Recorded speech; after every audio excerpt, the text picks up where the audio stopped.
No, I listen to it all the time. I tell all my friends to smack it raw.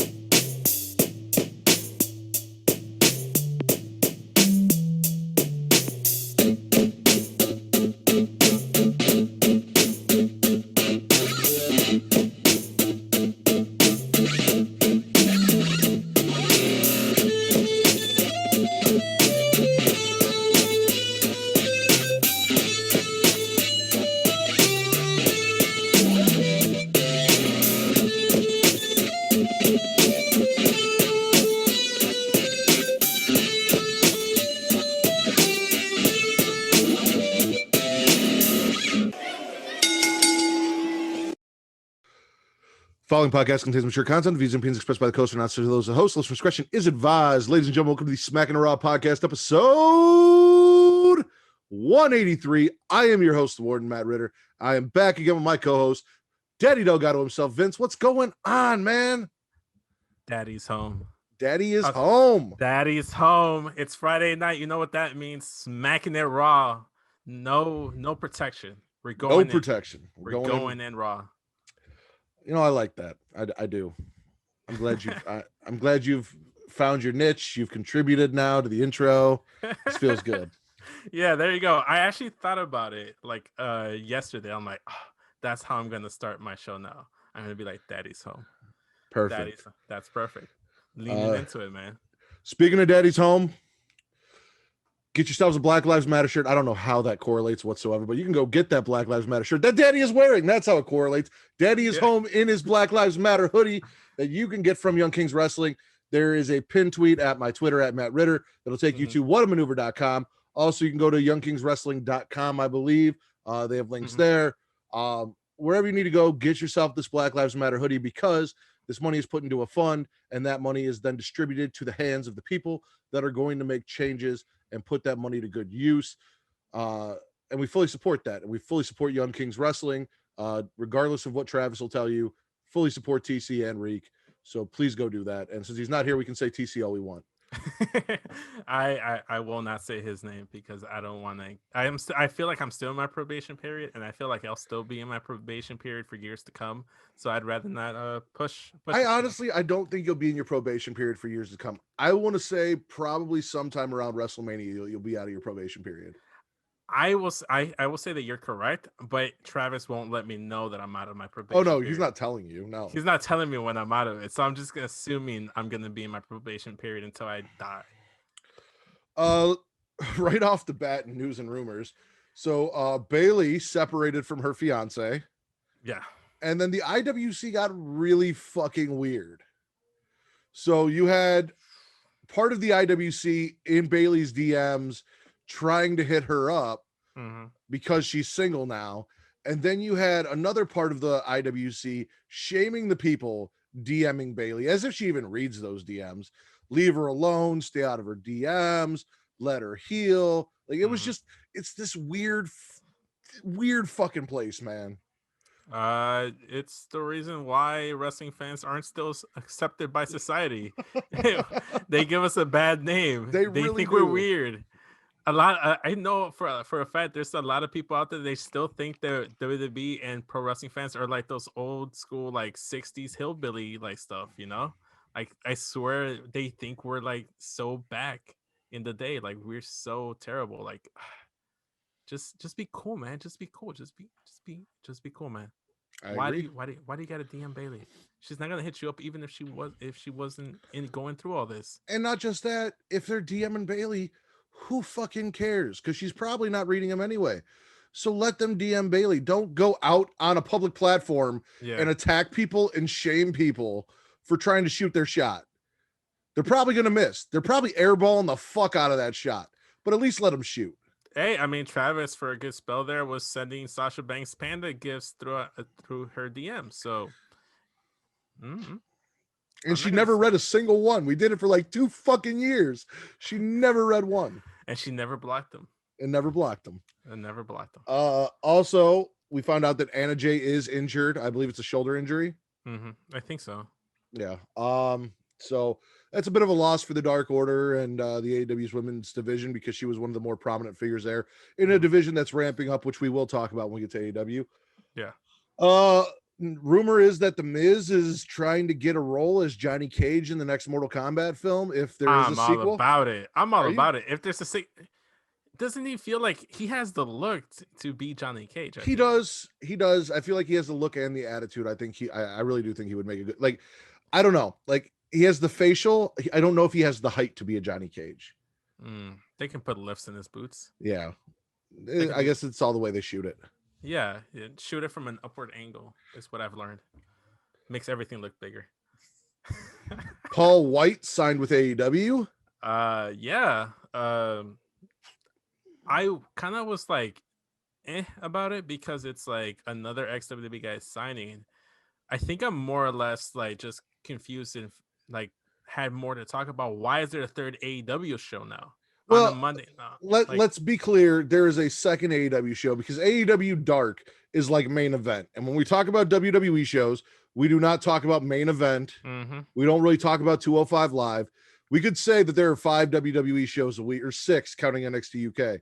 But really, we talk about the 3 that are on TV. Yeah. So we're not going to count Dark. So there's 2 AEW shows. I believe it's an hour-long show on Mondays before Raw. How is that any different than Dark, though? I don't know. We'll have to see what they do with this show. Isn't it called AEW Dark with some other word in it? I don't think so. I actually, you know what?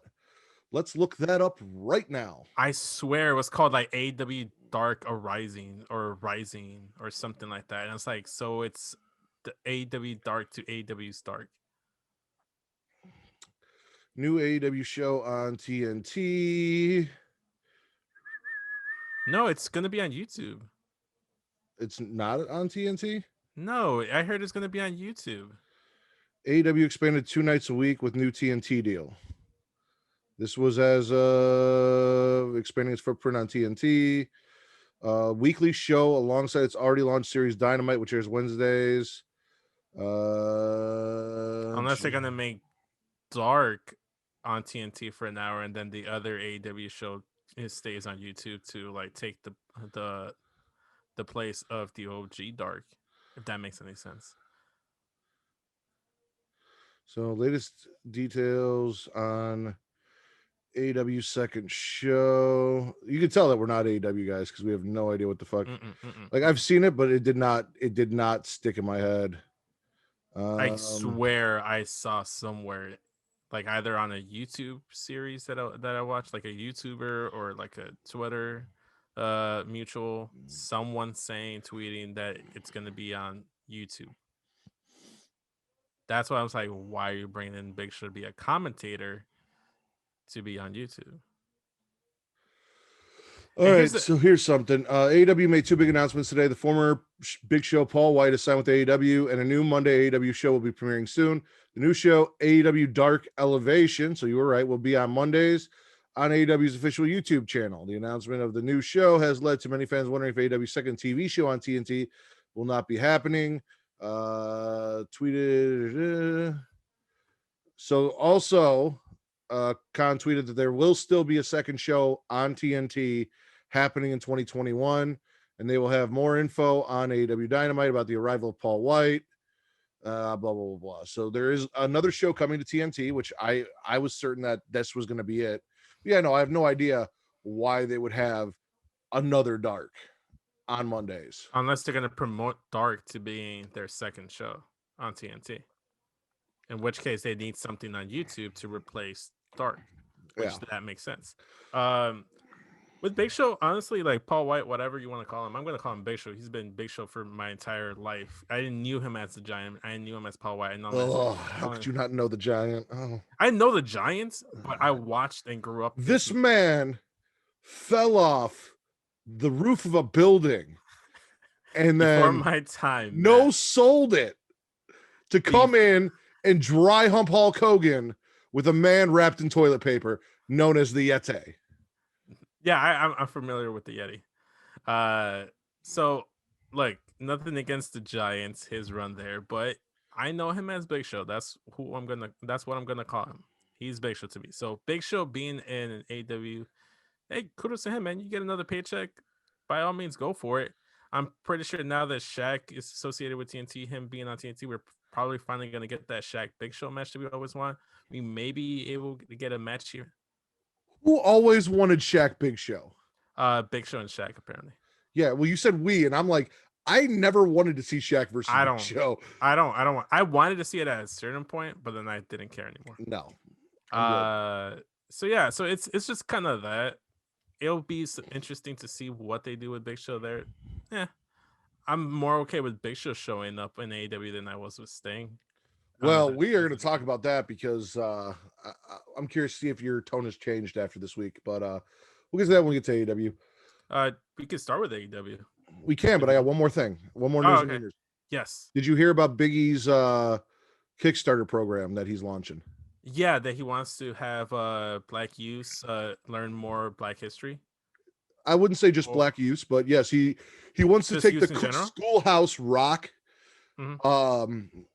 kind of idea and translate it into a new show, a new cartoon show that teaches young people about Black history and shines a spotlight on Black history. And I think it's fantastic. If I am correct, it's tentatively called Our Heroes Rock. And it's fantastic. I fully support that, and I recommend that you guys go look out for that Kickstarter and donate to that Kickstarter and get that done, because we have always dedicated here in America a month to Black history. And I think we talked about it earlier. Black history, this being the last show of quote unquote Black History Month for us. It's so ingrained in American history. Like, it is American. Black history is American history. Most of the things that we're using and enjoying today were created by Black scientists and inventors. And a month is not enough to talk about it, and it shouldn't be relegated to a month. It should be treated as regular history along with everything else that we learn and put on that same level. So if Big E wants to bring more awareness to the people that don't quite get the spotlight, you get your Booker T. Washingtons and your Rosa Parks and your Martin Luther Kings during Black History Month, but there are so many other people out there that don't get the same shine. So if he wants to bring shine to those people, I fully support that. And I'm going to watch it because I want to learn. So yeah, I want to learn too. It's all about being more knowledgeable, man. Like I was saying, like, it's not enough. 1 month is not enough. This isn't just Black history. This is American history. Everyone should know about this. Everyone. I agree. All right, you said you want to start with AEW? Yeah, let's just start with AEW. All right. So we kick it off with Mox defeating Baby Dolph. Baby Dolph. I didn't give two shits about this match, and I fast forwarded through it. But at the end, we have a Mox promo where he talks about how he's an addict for basically like a adrenaline junkie, and performing in front of a crowd and wrestling. That's his high. That's his fix, which led me to believe that he should change his theme officially to Limp Bizkit's Crack Addict, the WrestleMania 19 theme. I think that would be perfect. But the exploding barbed wire death match, which again, still a huge selling point for me for this AEW pay-per-view.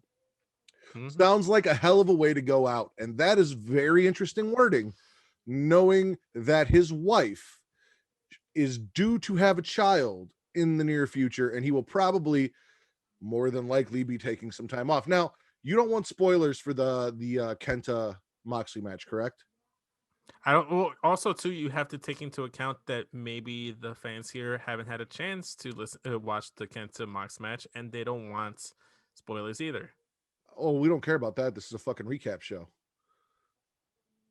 Yeah, but they don't know that we're going to recap Kenta versus Mox, so I say better not. So what you're saying is you don't want spoilers. Yes, I don't want spoilers. And you're using our fans as a way Will someone think of our fans, damn it. Someone think about our fans. I am mad. Listen, our friends are here for me. So if they're getting me, they're more than satisfied. I have never left a fan disappointed. There's a first time for everything, Matt. All right, so we won't talk about that. Then we got Phoenix and Archer arguing about who was the better one, or who saved their tag team match. This is all setting up for our main event, which is Phoenix versus Archer one-on-one in our main event. Not bad. Winner getting a spot in that face of the Revolution ladder match that will determine the number one contender for the TNT title, which already features Scorpio Sky, which is fucking awesome. I'm assuming he got that spot on Dark because I didn't see it. Cody Rhodes and someone else. And Penta, yes, and Penta. How did Penta get a spot? Penta hasn't been on TV in like forever. Penta just gets things. Like Penta's just given things on AEW and they don't really explain it. I really do feel like he's the favorite Lucha Bro. Oh, he totally is. He's my favorite Lucha Bro. So, I mean, I love them both, but god damn it, Penta has a special place in my heart. I really want him in NXT. I feel like he'd be badass in NXT. He'd be NXT champion right now. Then we have the Varsity Blondes lose to Cajun Starks. Not important. Not important whatsoever. What was important was what came next.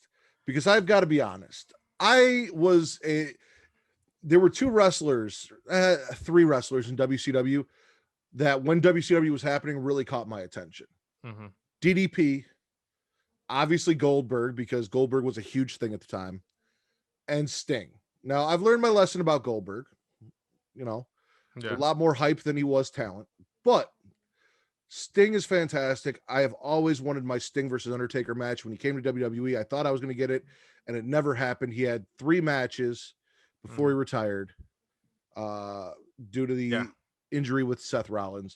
Now he is back. And listen, at first I was like, oh, this is going to be stupid. It's going to be, he did take the power bomb, but it's just going to be more Sting bullshit. But we have a little short where Sting is dragging a body bag through like some desert or something behind a car. And then they walk in and Sting is dragging the body bag and it's moving. In the clip, they actually is revealed to be Darby in the clip. Correct. So we think it's Darby Allin because when he unzipped the body bag in the clip, it was Darby Allin. But when he unzips the bag on the stage, it is Hook. Now, Young Kings Wrestling, because Reek, I know you're listening, TC, I know you're listening. I want to put Taz in for Worst Father of the Year 2021. I know Rey Mysterio has that title for 2020. This man not only did not know that his son was missing, but did not run to his son's rescue or to his son's side. He sat at commentary and said, "That's my son. What the hell?" And waited until Sting left the ringside area or the stage area before he went to go check on him. Sting's a bad motherfucker. He didn't want to fuck with him. This man let his son be dragged in a body bag, not knowing where he was, had no idea his son was even missing, let alone put in a body bag, and then sat there and watched as Sting just stood there with his son in a body bag, helpless. Then Sting goes down to the ring. Darby comes out from the rafters. They attack Cajun Stark, and Sting starts showing, you know what? I can still kind of go. We're getting moves. We're getting splashes. We're getting scorpion death drops. We're getting him running and punching and showing that he's still got a little bit left in the tank. It wasn't a lot, but it was just enough to make me be like, all right, now that I've seen what Sting, now I've seen a glimpse of what Sting can do, I'm a little more excited for the street fight and to see what Sting can actually do. I think this segment really made me get more invested into that street fight because I like Darby. I think Darby's cool. And just like you, but here's the thing. I always knew who Sting was because I was always a WWE guy. But I missed all of WCW. But I would always play the old WCW games, and I would always play WWE games and make Sting because he would be such a hot commodity in all wrestling video games. Then I got into Impact and TNA, and he was a big guy over there. So I watched his Impact stuff more than his WCW stuff. So just like you, I was hyped for that Undertaker match, and we just didn't get it. Once he left, I didn't really want him to go through and just like give us a show of his former self. But he's giving us something. And even though I would rather him not have any kind of match. At least it's a street fight. He's going to be somewhat protected there in the sense that he doesn't have to put on a 5-star classic or a technical like masterpiece. He just has to go out there and just tell a good story, which I think he can. I don't give a shit about Team Taz, and they're the only reason I wouldn't care about the street fight. But other than that, I'm excited. I'm more excited than I was last week. I will say they did a great job to kind of build Team Taz up in the beginning. And then once Sting showed up, it's all kind of plateaued for me, but this did get me reinvested and excited, and basically just for Sting. That's where my excitement is, because now you've tied the TNT title up in this tag team feud where it's not being defended. We have no number one contender. We're going to determine one, but there's no real feud for the TNT title going on right now. It's Sting and Darby and whatever their weird father-son relationship is, and then Team Taz, minus the guy that I was most hyped about in Will Hobbs. But seeing Sting give us that little glimmer, that little spark, I was like, all right, cool. Let me see what you got. Just never fucking say hoodlums again. Yeah, for sure. Please just never say that again. I swear to God, I will rent the pay-per-view. And if Sting is beating on Brian Cage and he goes, "That's right, we're hoodlums," I'm shutting that shit off. I'm turning that shit off. Really? I don't care if I paid for it.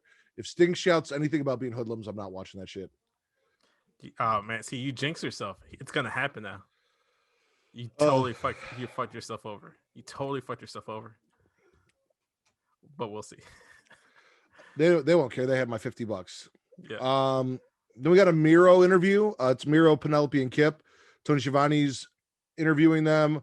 Miro pleads for Charles to come back. He said Charles was great. He did all of this stuff, and he really cares and values Charles, and he wants Charles to come back and be his young boy and be his friend again. And that Orange Cassidy is poisoning Charles. Tony gets a little note, like a grade school note, that says match at Revolution or tag match Revolution, circle 1, yes, no, and then I thought I like that. They were not having it. Miro went off on a little tangent about how childish it is, and that this is how Orange Cassidy is ruining Charles, and how he could make Charles a man. I like how this has changed from Miro being the best man and being like the second in the storyline to just like Penelope Ford and Kip Sabian just in the background, and this is basically Miro versus the best friends. Yeah, I love how he's kind of like came to the forefront. I loved it. I love that he calls him Charles. I don't know why that's so charming to me. I fucking love Miro, man. He's so good. I'm all about this match though. I'm a little suspicious of this Kip Sabian Penelope Ford relationship. I feel like Penelope might be Kip's beard. Interesting. What makes you say that? He just seems a little sweet for me. I don't know, man. He might go both ways. There's nothing wrong with that. He could. I don't see a chemistry romantically between them. Okay, that's fair. That's fair. I haven't seen enough to disagree with you or agree with you one way or another.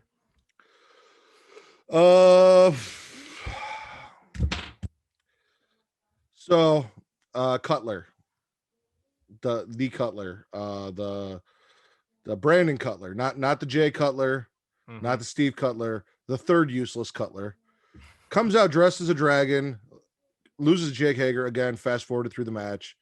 The Inner Circle comes out and jumps him. The Bucks come down and make the save. They call out Jericho and MJF. Their music hits, but Jericho and MJF are backstage holding a beaten and bloodied Daddy Young Buck. Daddy Buck? Papa Buck is what Papa they call Buck? him. Yeah, okay. Papa Buck. He does a stretcher job. The Bucks run to the back to check on him. Matt stays with the mom. Nick and the Good Brothers get in and go to the hospital with Papa Buck. How do you feel about them introducing the parents into this? I guess this just goes to your argument about like I shouldn't have to watch Being the Elite or AEW Dark to like know about stuff, but it's like they've been introduced Papa Buck like years before AEW was a thing, so fans that are AEW fans probably already know about Papa Buck. Well, I knew that it was their father, but I mean they're introducing him as a part of the storyline is what I mean. Now he's part of this story. Yeah, he would be involved in storylines in Being the Elite as well. That's what I'm saying. Yeah. So I don't have an issue with it. I thought the segment was good. I thought that it was clear as day why they had the Brandon Cutler versus Jake Hager match, because he is good friends with the Bucks. Obviously, you need a motivation and a reason for the Bucks to leave the backstage area to go to the ring so they wouldn't be near their parents, so that Jericho and MJF can attack them. It makes all the sense in the world. Wrestling storytelling wise, It made all the sense in the world. I thought it was good. I just don't ever want to see a Brandon Cutler match, especially if he's going to come out here trying to look like the most over the top creative character in WWE 2K and just get jobbed out by Jake Hager.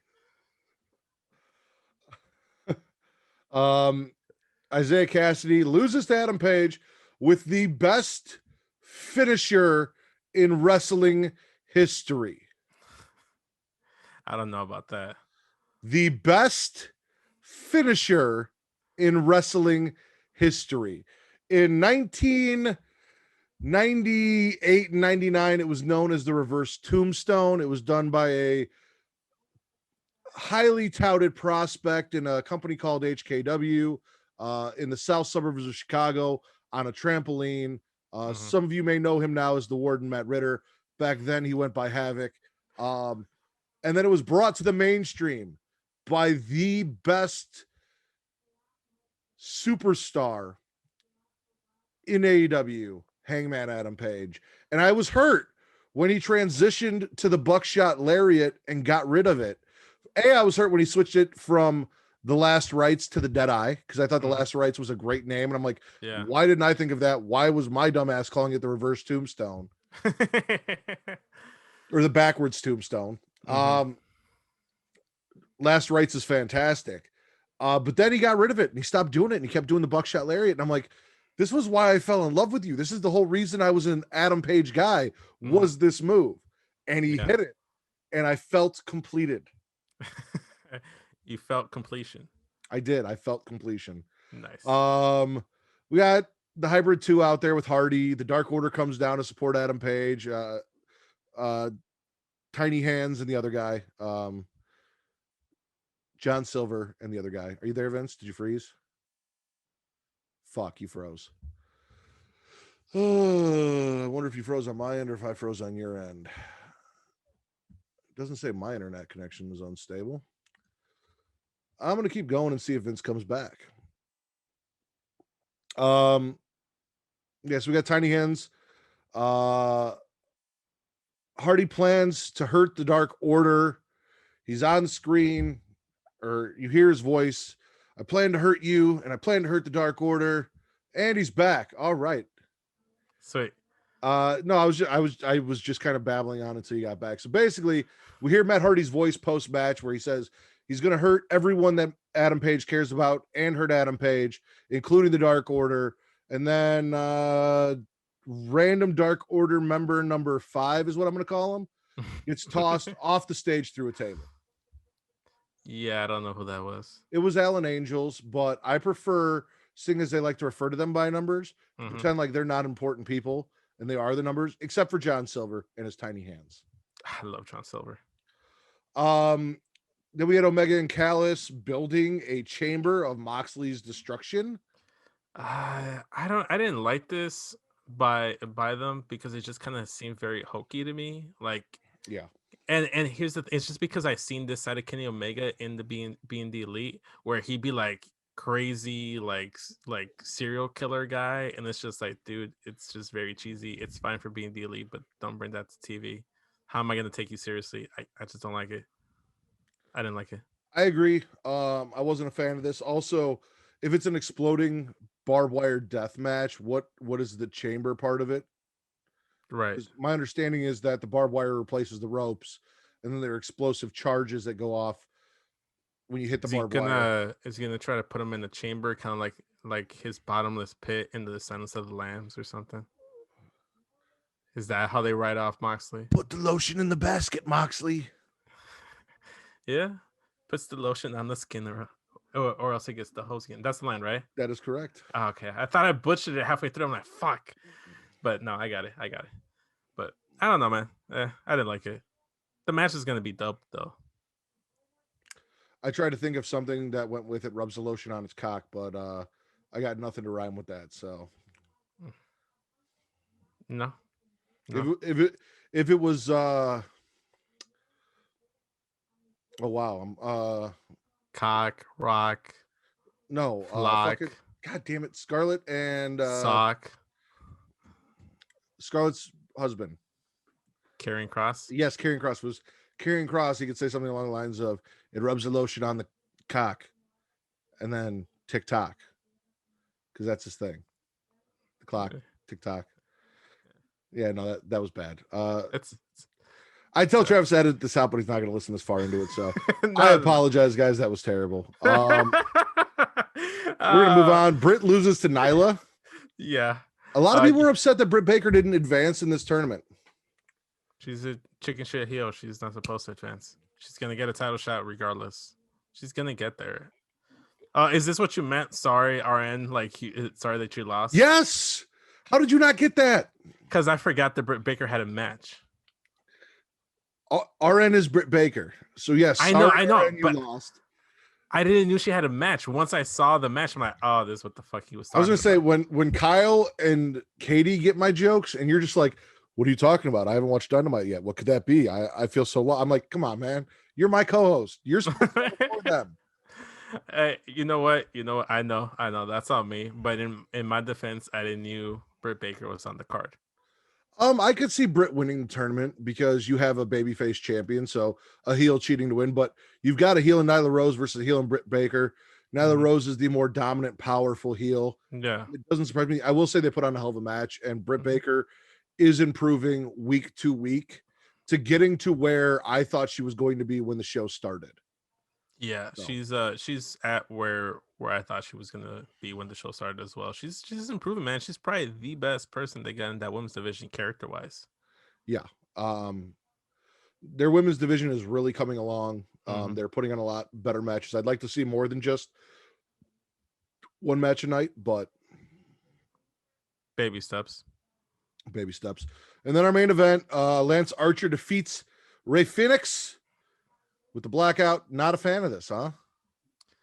Of the outcome. I will say this right now. I know I have this, like, I'm a pretty kayfabe guys, but I don't really think Sheamus is mid, and I actually do like Sheamus, but I do not like Vance Archer, whatever the fuck you want to call him. I don't like him. I don't see the hype in him. I don't think he's all that good. I don't like any of his matches. He's got some decent movesets, but it's like he just doesn't do it for me. Like, nothing about him clicks for me. And it's like, he's on TV. The only thing that's clicking is my TV remote when I change the channel. I have to say, I really did enjoy his work in the tag team match against Kenny and the Good Brothers. I enjoyed that. I thought it was good. Maybe I'm just a hater.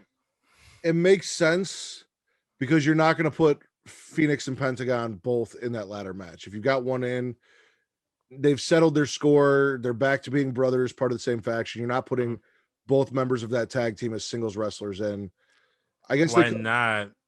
Have they not been doing the same shit with the inner circle where like they're in feud with each other? Again, that's fucking terrible. So it's a good thing they're not doing that. I'm giving them props for making the right decision and not. I will say this: I do not like Lance Archer one bit, and I am a big Lucha Bros fan. I fucking love them. I've met them. They're fucking a joy. I'm biased. I love Lucha Bros. Lucha Bros are my favorite thing in AEW, aside from Orange Cassidy. So obviously, I want them to win every single match they can. I think both of them should be in the title picture, but that's just me being biased. But I recognize my own bias. That's good. I could see one being in the TNT title picture and one being in the heavyweight title picture. I can see them world champion, both being in the same title picture as a tag team, competing as singles wrestlers. That would bother me. If it's like an on and off, on again, on off again tag team, then I think I'm okay with it. Like, for instance, when like Eddie and Ray, they were still technically singles guys, but they were tagging together, or like Edge. But that's not what this is. Or like Edge and Randy Orton when they were ready to RKO, but they would still want to go after singles titles. Or when DX came back in the day, like what was it, like in 07, 06, and they were still having singles matches, but they were still DX. That's what they weren't having singles matches for the same title in the same division.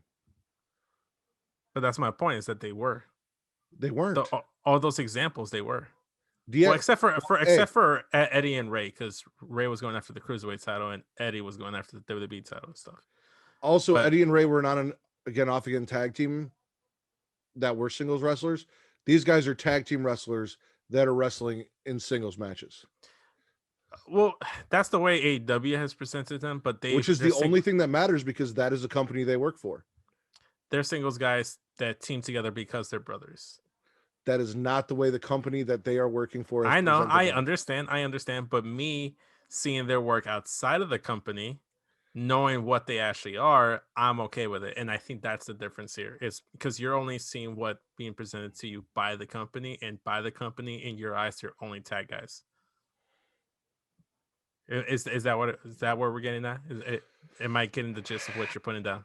I mean, yes and yes, but no, because it doesn't matter. It doesn't matter what they do outside of the company because they're not outside of the company. All that matters is the way they are presented on TV when they are competing for the company. So if they want to compete for singles titles outside of the company in AAA or whatever, yeah, that's fine. But in AEW, when you tell me that they are part of the Death Triangle and they're the Lucha Bros tag team, I do not want to see them both competing for the same singles title. I know. But I'm saying that it doesn't bother me knowing their work outside. That knowing that they're singles guys that are tagging currently right now. But even if I knew that, it wouldn't matter because that's not how they're presented in this show. I think that's just how we consume wrestling, man. Everybody's different. Agree to disagree here. Also, I'm biased. So. How about Spit or Swallow? AEW. I'll swallow. It was a decent show. There's not much to hate about it. AEW. It was a good show. It was a really solid show. There wasn't too much bad. Usually a lot with AEW is like I'm watching the show and it's like I just don't care. But even the stuff I didn't care about, they gave me reasons to care about afterwards. Even like the Cutler Hager match, it was only a setup for the MJF Jericho Young Bucks segment where they attacked Papa Bucks. And that was the thing. I fast forwarded through I think 3 of the matches, but I stopped at the end of the matches to see who won, and then stuck around for the post match stuff. So yeah.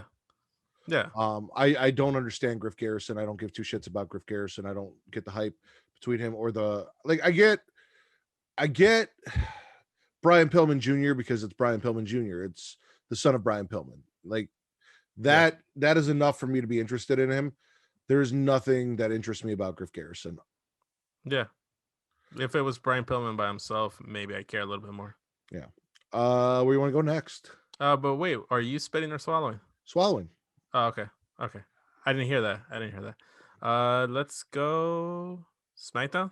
All right. So we kick it off with Roman bragging about being Roman. Okay. I want to point this out. During his promo, they kind of grinded my gears. Okay. For the last 2-3 weeks, you've been bitching and moaning that you want Edge to pick you to acknowledge you. But this week, you're like, I'm going to let you take back your choice and not face me. It's like, bro, what the fuck? For almost the last month, you've been saying, ever since he won, you're like, choose me.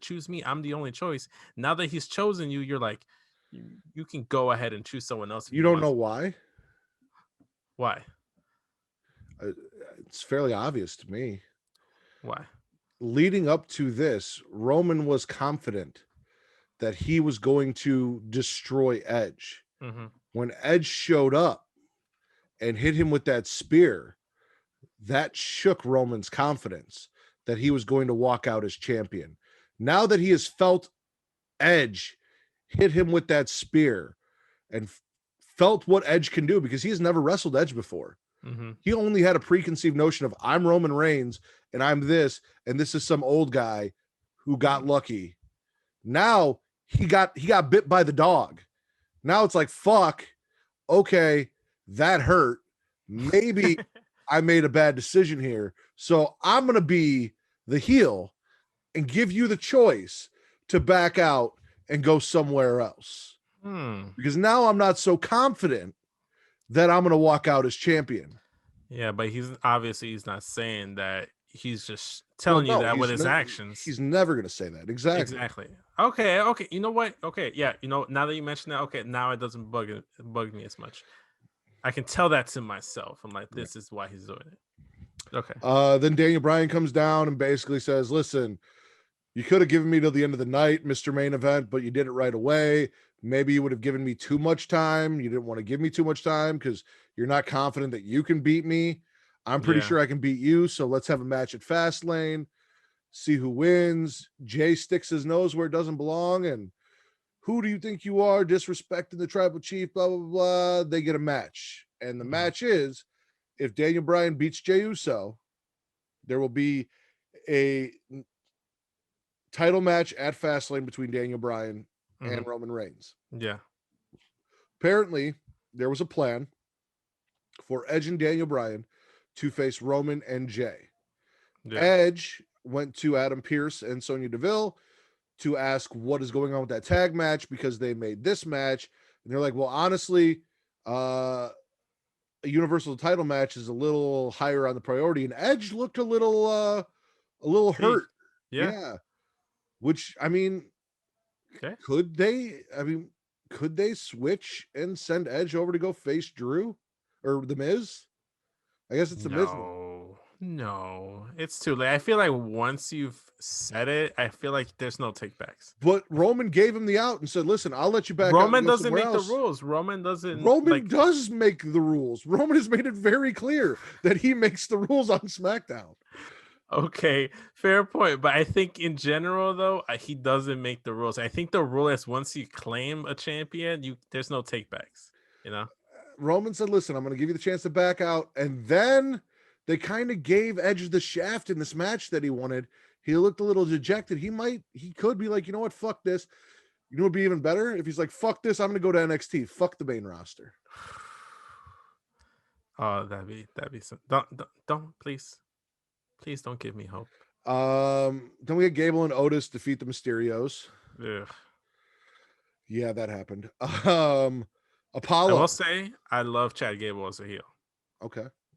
I don't give two shits about Chad Gable as a heel or Otis as a heel or the Mysterios as a tag team, because they're not giving me anything to care about. They gave me a terrible Seth Rollins story. And then after they finished that, they finished it, but like they didn't really complete the story, because we still don't know what the fuck's going on with Buddy and Aaliyah. For all I know, WWE is paying Buddy Murphy to plow Rey Mysterio's daughter every night in catering. Yeah. Well, I guess the perfect analogy is like you're having somewhat decent sex, but you never actually get your climax. You don't actually get to come, so it's not satisfactory. And even if it's bad sex, in the end of the day, you could be like, well, at least I came. Like, imagine having like subpar sex and then you still. That's what I'm saying is the Mysterios and Seth Rollins story was really bad sex that you didn't even get to. Yeah. So. And now we've got this, which is subpar at best sex. And I don't see myself finishing from this story either. But Apollo's promo, how'd you feel about it? I loved it. I thought it was perfect. I thought it was fantastic. This is the best. Yo, his gear from top to bottom. I think the one thing that threw me off was when he started doing the accent. But hey, if you want to do the accent, by all means, go for it, bro.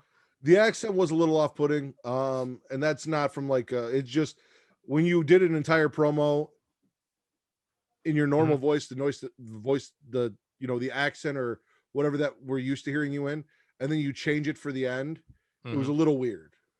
I like the way the Bama Dave and the Smack Raw family group chat phrased it. It's like, to be successful, once he was in the States, he felt like he had to do a more American accent, and then this was him saying, "I'm going back to my native accent." So is it kind of like code switching? Like been code switching, and now he's like, "Fuck it, I'm not going to code switch anymore." Yeah. That's the way I took it. I think that's how TC from Young Kings was kind of phrasing it too. They apparently RN and him were saying that he was doing this accent as Wuhan Nation in the Indies. Okay. Yeah. He did talk about his Nigerian roots and his grandfather being a king, and the colors that he now represents, the white and green, representing power and dominance and wealth. And he started to call out Shinsuke, who comes out, and then he beats Shinsuke. Good for Apollo. New character, new gear, and a win over a former Royal Rumble winner, Intercontinental Champion, NXT Champion, US Champion. Yeah. Tag Team Champion? I don't think Shinsuke was a Tag Team Champion. Did him and Cesaro win the titles? That's what I'm trying to figure out. I can't remember. I don't think so. I think they just kept challenging the New Day and losing. That sounds about right. Oh, no, you know what they did? They were tag team champions because when Sami Zayn came back. He came back to celebrate with them as tag team champions. Yeah. So he's a former. And he's like, I'm still Intercontinental Champion, guys. And they're like, listen, we did this without you. Go fuck yourself. So technically, Shinsuke, if he wins the world title, he'd be a Grand Slam champion. Okay, so we're going to take a second here because this pisses me off. So I don't like the way WWE defines Grand Slam champion in the current state. Mm-hmm. I feel like to truly be a Grand Slam champion, you would have to win both the Universal and WWE titles. Okay. If you need the Intercontinental and the US, you need both the WWE. So there was this narrative going around that now that The Miz is WWE champion, he is the first time, or he is the first person to win all of the qualifying titles, become Grand Slam champion twice. But he's never been Universal champion. So I will say this. I think they're just, because the Grand Slam stuff happened back in the day when it was just the one world title. Doesn't matter. That's not, this isn't back in the day. No. I'm agreeing with you in some sense. I'm saying that the qualifiers, what qualified someone to be a Grand Slam was European, IC, tag. And Vince froze again. He was going to say European, IC, tag team, and WWF championship. Yeah, and I personally don't see it. It's not for me. Like, if am I back? You're back. Okay. So basically, I'll just do it just in case I freeze. I'll do it quickly. Well, see, now it said my internet connection's unstable, so it might have been on my end. Okay, could have been because I kept moving. So it was a European IC title, world title, tag titles. They didn't have two world titles at that time, right? And then even when they had the brand split, it made kind of sense because there's two world champions, there's two separate shows.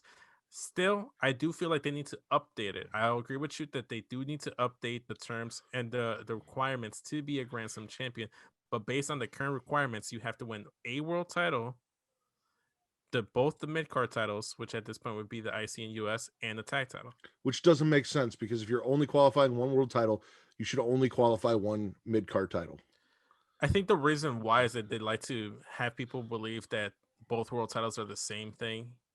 And then it's like they're not obviously, but like which means you would have very few current world or Grand Slam champions because there's a short list of people who have been Universal champion. What if they make that something else, like a Supreme Slam champion, like you win every single title? What if there's a tier above that? What if this is like you think this is it, and this is like Super Saiyan 3? But then you find, or this is Super Saiyan Blue, and then you find Ultra Instinct. Ultra Instinct is getting both world titles, both mid-card titles, and the tag titles, because the women's Grand Slam technically is the NXT Women's title, the Raw SmackDown Women's title, and the tag titles, because there's no mid-card.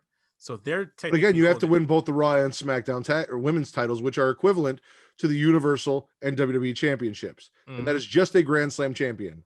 But I'm pretty sure they'll change that if they ever make like a mid-card title for the women. It's like world title, mid-card, tag title. Don't fucking change it. That is my point. If there are to be Grand Slam champion, you need to win all of the championships that are available for you to win. Tag titles, I would say both sets of tag titles, both sets of mid-card titles, and both sets of WWE championships, Universal and WWE. All the championships on all the shows. We'll make that the Supreme Slam Championship. We're not making anything. This is WWE, and I'm telling them that they're doing it wrong. Tamina versus Liv. Who I missed that. What happened? Tamina looked dominant and got the win here. Can I say, God damn, Natty, you look fantastic. Wow. I looked at Natty. I was like, who is that? I don't know if it was the red. I don't know if it was. I credit all of that to her sister Jenny. Probably. You know what? But here's the thing. I always found her very attractive, but I never looked at her. I'm like, damn. Like my eyes were just like, God damn. But tonight on SmackDown, I saw her. I'm like, God damn, Natty. Jeez, Louise. She looked fantastic. I mean, she's no lesser than a 69, but she's all right. I do Natty before Lattice in the 69. What? I hope Travis doesn't hear that. Anyway, Vince, who won, Tamina or Liv? Tamina, she got the win here. She got the win. It looks like they're building up the second generation or like tag teams or like third generation like tag team between the two of them. Did Billie Kay have anything to do with this at all? Unless I completely missed it, she didn't show up. What the fuck? Mm-hmm. Mm-hmm. All right. Then we got Bianca's decision. I actually did not like this at all. Really? I really think they're mishandling this whole Bianca Sasha thing, and I hope they turn it around because as we previously stated, I don't know why Reginald is a part of this. He should not be there. He should not be involved in this, but we get all this pomp and circumstance, and then we get my first issue. They say Bianca has her choice, and they play a video package for Asuka, and they play a video package for Sasha, and they don't play anything for Io. Now, I don't like that they didn't let Sasha go down to NXT and tease it. I don't like that they're disrespecting Io as if she's not a viable option for Bianca to challenge. Even if we know she's not going to challenge Io, we still had Edge go down and talk to Finn Balor and make it seem like he might. We know Charlotte challenged Rhea, so why are we not giving Io her due when she is a viable option? I think, look, you're right, but I think what they want to do is they don't want to muddy the waters there because they actually have a direction where they want to go with the Io and the women's title, and maybe they just don't want to mess with it. Or the more logical thing here is that Edge went to NXT because that was Edge being able to do whatever the fuck he wants. WWE not telling him no. And he just did that because he wanted to. And that wasn't a main roster thing of Vince McMahon direction to say, hey, go to NXT. That was Edge going to NXT. Just like back in the day when CM Punk would show up on like the early days of NXT, he would do so because he wouldn't tell anybody and just show up because he had that kind of stroke. Bianca doesn't have that kind of stroke. I'm pretty sure Edge was promoted for NXT. Yeah, but that was after he decided for it. Like, I'm pretty sure it's not like, but what I'm saying is, it's not like he just showed up and no one knew he was going there. They let us know, tune into NXT, Edge is going to be there. So he was given permission. He asked and was given permission to go down there. I'm not saying Bianca needed to go down there. I'm just saying give Io the proper respect of a women's champion that you gave Sasha and Asuka. Yeah, you're right. I will say that. I think they just don't see it that way. I think the only reason they even did the NXT title program with Charlotte is because they just didn't want to. Either directions with the SmackDown Women's title or the Raw Women's title just weren't a good option for Charlotte. And they're like, well, we got to give her something. Just throw her to NXT. They don't see it that way. And I'm going to say something that you're probably not going to agree with, but Io is the most credible women's champion WWE has right now. So, yeah. Wait, why would it not like that? Well, because you're a big Sasha stan, so I thought maybe you might take exception to that. I'm also Sasha's a really big Io. I know you are, but I feel like your leanings lean harder towards Koska Reeves than it does Io Shirai. Well, I will say that Sasha Banks is probably my number 2 wrestler of all time, but I do acknowledge that since the Bayley feud, they haven't really done much with her of like genuine interest. And this is what we're getting into because here comes Reginald trying to talk Bianca down, telling her that, you're going to lose you're all the stuff you're going to hear your mother's voice telling you that you're a loser and you're not worth it because you can't beat Sasha. And I don't understand this whatsoever, why Reginald is here, why he's involved. I think he's going to play a key part in the turn. I don't know if it's going to happen at Mania, leading up into Mania or after Mania, but Reginald's going to be aligned with Sasha going forward, and she's going to leave Carmella. And then we had Sasha come down, starting to show hints of that turn, saying, you don't talk for me, but just remember, I am number one, not you. And Bianca does her thing and makes her challenge for Sasha. And I don't know, it didn't work for me. Like this does not feel like a WrestleMania Royal Rumble main event feud. I still feel like it is, but I do realize and acknowledge that it could be better. And if Sasha was heel, this would be like the most fire feud leading into WrestleMania. Yeah, they're fucking it up. You know what they're doing? They're doing exactly what they did with AJ Styles and Shinsuke Nakamura, to trying to keep both of them baby faces, and then Shinsuke turns heel at Mania. How much you want to bet that either Sasha's going to turn a heel on Bianca at Mania or the SmackDown after WrestleMania, and they're going to give us the fire feud we should be getting for WrestleMania for like like what is it, Payback or like Breaking Point or whatever the pay-per-view after WrestleMania is. That's what they're gonna do. Terrible idea. I'm not condoning it. I'm just telling you what's gonna happen. What I feel like is gonna happen. Speaking of terrible ideas, Sammy and Corbin are a tag team now. Corbin didn't really seem happy. Sammy tried to justify it. And then they lost the Street Profits. So, hey, Street Profits finally got a match and got back on TV, and they got a win. So that's plus. I guess, but what are they doing? Yeah. No direction.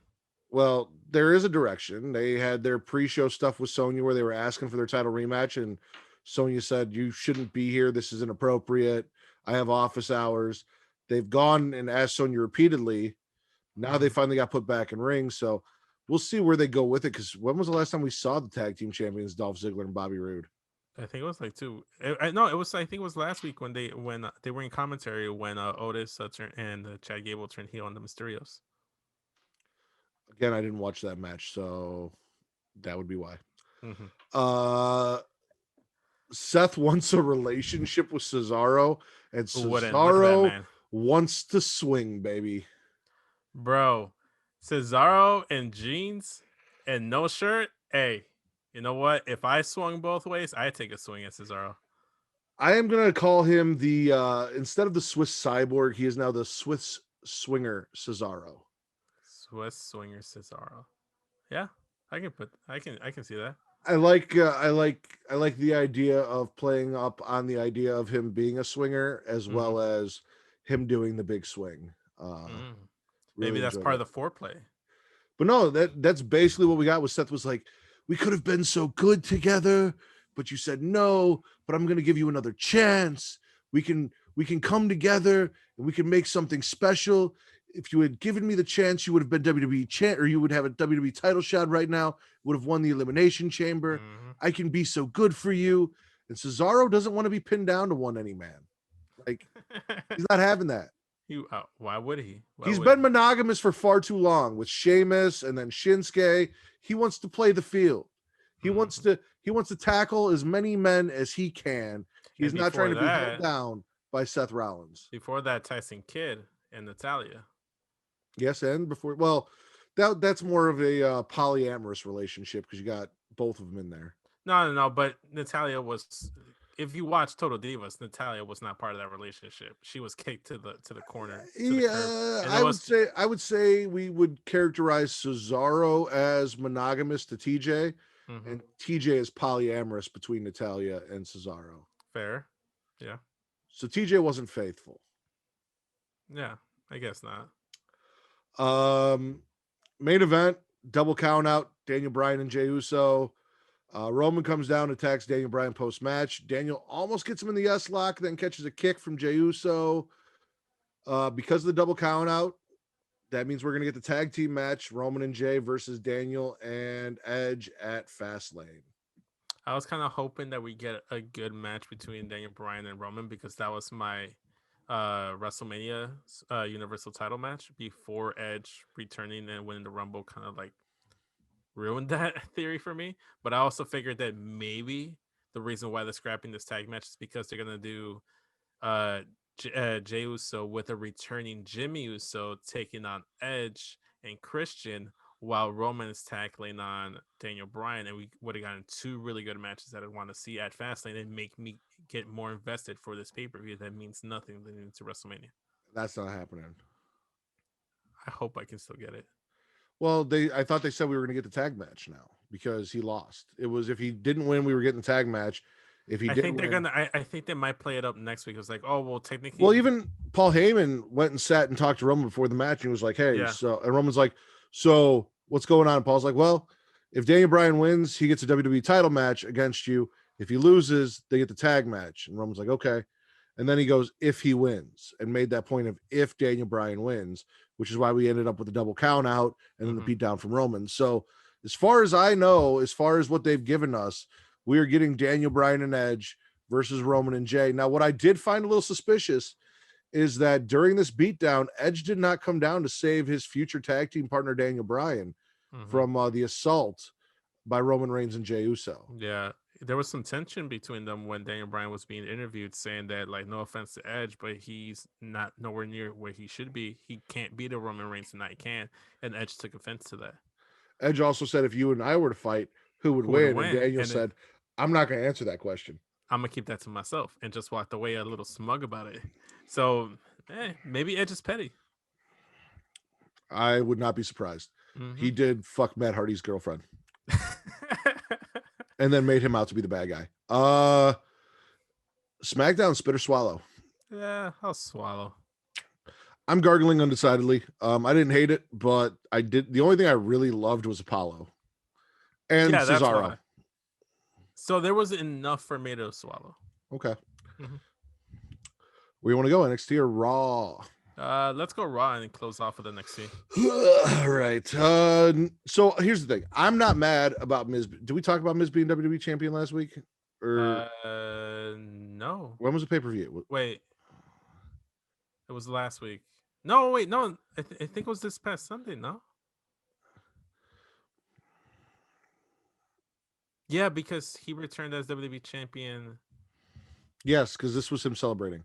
Yes. So I'm not as mad as the IWC is that Miz is champion. It makes all the sense in the world to me. I went on Young King's post show. We talked about it. I will say it again. You are supposed to be mad that the Miz is champion. The fact that he didn't have more than 2 matches this year, the fact that he was booked terribly in 2020, and the only thing he won was the Money in the Bank contract, yet still won the WWE title. The fact that you're saying he's not qualified to be WWE champion based on the way he's been booked and it doesn't make sense is what makes sense, because he's not a good guy. You're not supposed to be happy that everyone that wins the WWE title wins the WWE title. Like, I feel like people get so lost in the idea of we're smart and we know who real good wrestlers are and bad wrestlers are, and we're not going to fall for kayfabe, that they forget that when something does happen, they're probably getting played because they think they're so smart. Like, you're not supposed to be happy. So if you're not happy that Miz won, that's a fucking good thing, because he's a fucking heel and you should be mad. Also, look at the way he won. He won via Money in the Bank. After Bobby Lashley beat down Drew McIntyre after Elimination Chamber. How was the first Money in the Bank cashed in? After Elimination Chamber. And not after a Bobby Lashley beatdown. No, it wasn't. Exactly. And also here's the thing too. It's Money in the Bank. We're always supposed to believe that the heel Money in the Bank briefcase holder isn't worthy to be world champion because of the way he cashed in. That's the precedence. People didn't feel like he should have been a world champion back when he won it back in 2011 or 2010, whichever year it was. Heck, Jack Swagger was world champion. And The Miz is more credible than Jack Swagger. So The Miz comes out, puts himself over, as only The Miz can do. And then Bobby and MVP come looking to collect on the deal that was made. So Bobby Lashley beating up Drew McIntyre was a deal made with The Miz that if The Miz won the championship, which he did, Bobby Lashley was supposed to get a WWE title shot. And it was sounding like it was supposed to be this year. Yeah. Or not this year, this Raw today. This Raw, yeah, this Raw. Miz says he's champion now. Like, he's got press to do. There's pay-per-views coming up. Like, he just doesn't have time. And I love that he mentioned that there were 2 pay-per-views coming up, but didn't say like he was booked for 2 pay-per-view. Like, he didn't have opponents for 2 pay-per-views. He's like, Fastlane's coming up, WrestleMania's coming up. I'm the champion. I've got stuff to do. I just don't have the time, but you'll get your title shot eventually. And Bobby Lashley and MVP are like, you had time to go on your little rant and say that you were better than everyone, including Bobby Lashley. So if you got time to put Bobby Lashley's name in your mouth, you got time to make a decision. 1 hour. We want to know when Bobby Lashley is getting his title shot. I love this. I thought it was great. This is the best Bobby Lashley promo I think I've seen in WWE, period. I loved it, the way he delivered it. I'm like, I'm going to give you an ass whooping. It's going to be awesome. I thought it was great. Oh, yeah, no. My understanding, I didn't watch it, but that Bobby Lashley actually could talk in TNA. that on Impact, he could cut a promo, and they've kind of held him back for whatever reason. So letting him kind of, again, this main event push, now letting him kind of cut his own promos.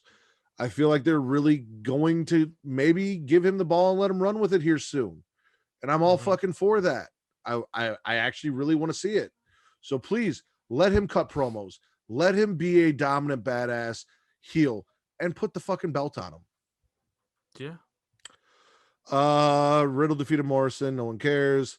Apparently John Morrison did get injured during that match. So according to Reek, right? Yeah, according to Reek.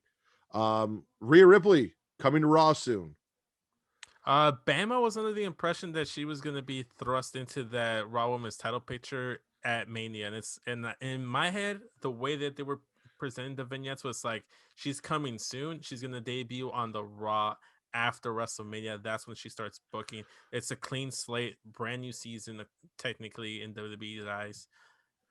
I think it's too, even though she had a great showing at the Rumble, I think it makes zero sense for her to be in that title picture. Even though the Raw Women's division right now is at its possible worst, I think it's a disservice to anyone that's in that. I just don't think she should be in that title picture so soon. I couldn't disagree anymore.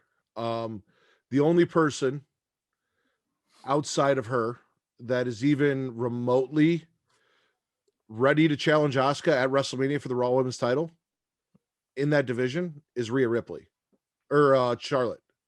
And I don't want to see Asuka versus Charlotte again. I think we're gonna get it, and I think that's the story here. I think that's a terrible idea. I think, who are you telling? Like, Rhea Ripley showing up with a presence, maybe even attacking Asuka, even if it's a short build, 100% better than Charlotte. I would much rather watch that match, but just the way I consume wrestling, I feel like if she had debuted the Raw after the Rumble, I would have been like, you have plenty of time. They waited until after Elimination Chamber. She's probably not going to debut for like another couple weeks if she does debut before WrestleMania. And to me, I feel like that's too soon before WrestleMania for me to want her to be in that title picture, given that she's the fresh face in that division, in that roster. That's just me personally. I'm not saying I don't want to watch that match less. I don't like that logic, because that logic is WWE logic, which discounts everything that we've seen in NXT. It even discounts the fact that we watched her take Charlotte to her limit at WrestleMania last year. Charlotte went down to WrestleMania specifically to challenge a Rhea Ripley. The only way I'm okay with it, again, I'm not saying I'm wrong. I'm not saying you're wrong. This is just the way my brain is operating, and I wouldn't be okay with it. The only way I'd be okay with Rhea being in that title match is if it's a triple threat with the story saying that I want to go after Charlotte, but I also want that title. I want to get my title back, but you're not champion. But I don't know, somehow get some convoluted way into making the triple threat match between Rhea, Charlotte, and Asuka. What if Charlotte comes out, challenges Asuka, because Asuka is out there talking about how she doesn't have an opponent, nobody's ready for Asuka, WrestleMania is coming up, Charlotte's like, well, you got me. Rhea shows up, gets in Charlotte's face and says, you're not the only woman in this division. And Charlotte does the I beat you once, and she goes, well, maybe see if you can beat me again. And then we get Charlotte versus Rhea number one contenders match at Fastlane, winner going on to WrestleMania to face Asuka. Okay, I feel like I could be okay with that. Again, it depends on how she's presented. Yeah, it's all about that. But I think the plan right now is definitely Charlotte trying to like move past whatever distraction her dad is, trying to get back to the old Charlotte she is. Then Asuka going against Asuka, failing against Asuka, or beating Asuka. Hopefully not beating Asuka. God damn it, please don't do that. But hopefully it's Charlotte losing against Asuka, and then Asuka going like super murder Asuka and just destroys Charlotte. Well, Bully Ray made a really good point that I listened to on Busted Open Radio. So outside of Rhea Ripley and then the normal people that she's beaten, maybe a Bianca Belair, and then some women like Toni Storm or Io Shirai down in NXT, there are no women on the roster that we haven't already kind of done to death for Charlotte to wrestle anymore. Like, we've seen Charlotte Bayley, we've seen Charlotte Sasha, we've seen Charlotte Becky, we've seen Charlotte Asuka over and over and over again. And those are the only women that are on Charlotte's level. The rest of the roster, your Lacey Evans, your Peyton Royces, your Dana Brooks, your Mandy Roses, they're even Shayna and Nia are not on Charlotte's level. Charlotte has to work down to them. But a Rhea Ripley, a Bianca Belair, an Io Shirai, a Toni Storm would be. So if they bring that next generation in, that's a viable option. Me personally, I would like what I am hoping comes out of, and I said it as a joke on Young Kings Wrestling Podcast, but the more I think about it, the more I say it, the more I actually want it to happen. And it's not because of who she's going to beat. I mean, it's kind of because of who she's going to beat, but not 100%. I want this whole thing of Charlotte getting out of Ric Flair's shadow. I want her to get new theme music. I want her to drop the robe. And I want her to do something that Rick could have never done, that no one has ever done, other than China. I want her to go enter the men's division. And I want her to beat Matt Riddle for the U.S. title. Book it. Because what else? There's no one left to challenge her in the women's division that she hasn't already wrestled and beat. So the next logical step is to move her over to the men's division and let her compete with the men and prove herself there. Yeah. And the best starting point would be to take out a Matt Riddle, who is champion, who is presented as in ring somewhat legitimate, but also isn't going to be hurt by losing to her because he's also kind of a fucking joke. Just like China beat Jericho, who was a legit in-ring competitor, but at the time was kind of treated like a joke. Yeah, fair point, man. And who knows? Maybe we can have a Eddie China dynamic and bring back Andrade. It all works together. So I'm not gonna lie to you. I looked away for a little while, and when I looked back, I saw Cesaro and Seth Rollins in the ring tonight. And for a hot second, I thought it was Andrade, and I got really excited. I'm like, "Oh shit, Andrade and Seth!" Because like I was having problems with what I was watching it on. I had to like reload it, and it like froze, and I just saw the picture and no audio, and I'm like, "Did Andrade come back and challenge Cesaro? This is fucking awesome." No, it was Seth Rollins. No. That would have been something. Bad Bunny arrives with Damian Priest. Priest calls out R-Truth for lurking. He's like, "I fucking see you. Like, you're there. Know what you're doing." And Truth's like, "No, man, I just wanted an autograph from Bugs Bunny." And Priest's like, "It's Bad Bunny, not Bugs Bunny. Get out of here," and scares R-Truth away. No, you forgot R-Truth's line, which was hilarious. It's like, "My bad, Bunny." That was not hilarious. And I did not. That was hilarious. I loved it. Can I just say, I want to really pitch Bad Bunny versus The Miz for the WWE title and no 24/7 title unification match. Yes. Vince. Listen. Oh man. Give me what I want, damn it. Listen. I have no problem with Bad Bunny existing in the WWE universe. I have no problem with him being on Raw TV. I have no problem with him performing. I don't necessarily want to see him in a match, but you know what? I don't even have a problem really with him competing in a match because he is bringing eyes to television. This is the WWE Championship. Do not put an untrained celebrity like a David Arquette in that position.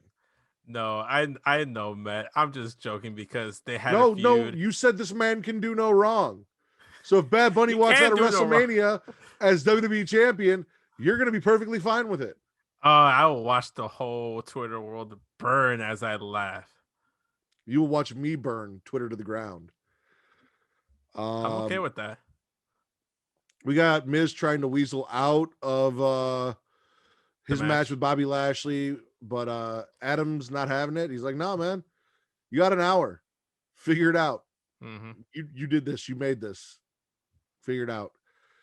New Day defeats Retribution. The entire time Xavier Woods is talking shit to Reckoning, and that is the only fucking thing I care about. I do not give a shit about Kofi and Ali anymore because they fucking just botched the shit out of that.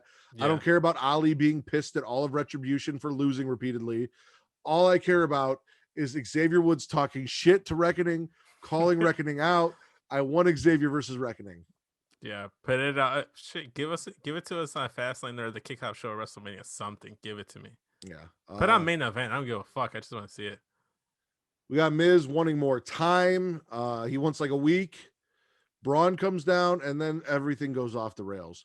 Yeah. So Braun sounded like a fucking crybaby, like a whiny little bitch. You were supposed to be the most dominant strongest, biggest, baddest motherfucker on the Raw roster. Mm-hmm. And he sounded like a little bitch. He's like, first off, he said he's more clarified instead of qualified, which I loved. I'm more clarified than anyone else. No, you're more qualified, you dumb bitch. And no, you're not. But he says he's more clarified than Bobby. Basically implies that there's a conspiracy against him from Shane and Adam. Bruh. Shane shows up. Go ahead. Okay. I felt like you had more. No. Okay. No, I was just like, okay, why Shane? Shane shows up. Shane says Braun isn't getting a shot. Shane gives Braun a shot at a shot. If he can beat Bobby, he'll be in a triple threat title match. Mm-hmm. Thank God Bobby wins and crushes both The Miz and Braun Strowman after that match. Perfect. They're really building up Bobby Lashley. I honestly I wasn't like many people that was hating or souring on Drew. I love Drew as a champion. I think it was a serviceable champion. But right now, god damn it, put that title on Bobby Lashley and strap the rocket to that man's back. So here's the thing. Money. D-Rod at COD Rod, the man who runs, he's not the booker, but he runs the WWC. WWC. Yeah. When worlds collide. All that matters is I am their undefeated United States champion. Okay. On standing room only, which you guys can check out on Tuesdays. Sudden flex there, like subtle flexy. I'm just saying, like, if you guys want to go check it out on Tuesdays on Twitch, go check out D-Rod's channel where you can watch me continue to win night after night. And really put that show over as their undefeated United States champion. Mm-hmm. He hated Drew McIntyre. All he did was talk, like, that was me and him going back and forth. Him calling me an AEW mark, which doesn't even make any fucking sense. Mm-hmm. But just trashing Drew McIntyre in his run. I love Drew McIntyre in his run. I don't think that Drew McIntyre was buried. I will say this. I will be very upset if everything that they are doing is just to give Drew McIntyre the title back at WrestleMania so that he, quote unquote, gets his WrestleMania moment in front of a crowd. Because I feel like that discounts everything he's done since last year's WrestleMania to build himself up as a champion. He was champion in an unprecedented time during COVID with no crowds and carried the entire Raw brand through that as champion and put on banger matches and made it through all of this. So to backtrack just to give him the thing he didn't get last year is almost kind of a slap in the face for everything he did to get here. Also, too, how can you say he didn't have his WrestleMania moment? Like, he broke in front of a crowd. In front of a crowd. That's the thing is they want to give him his ovation for winning the title in front of a crowd. Now, it'll be a the third time he's won the WWE title. First time in front of a crowd. Yeah, he's a 2-time WWE champion.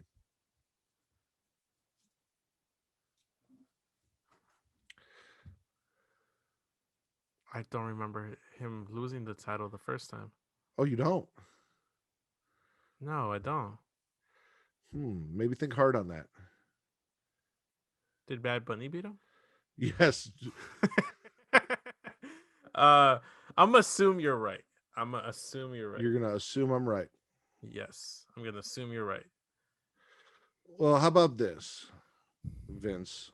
You've proved me wrong before on the show. Like, I'm not gonna discredit you. I have said some shit and you've been like, no, that's bullshit. And you proved me wrong, right? Yeah.